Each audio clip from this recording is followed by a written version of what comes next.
To add a custom font to your Figma design, you first need to download the font onto your computer. Once you've found the font you want to import, download it and save the zip file. Next, search for Figma downloads and visit the Figma website to access the font installer. The installation process varies depending on whether you're using a Mac or Windows. If you're using the desktop app, you won't need the font installer.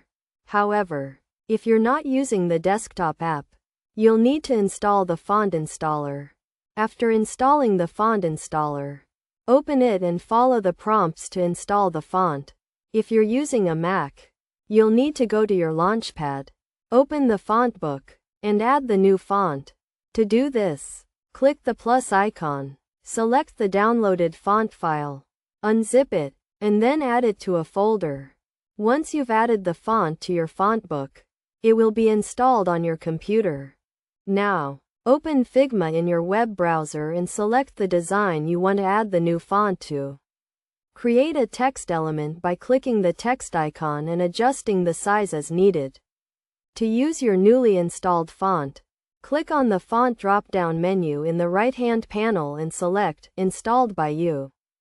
This will display all the fonts installed on your computer, including the custom font you just added. You can then choose the size and other settings for your text. With these steps, you should now be able to add your own custom font to your Figma design.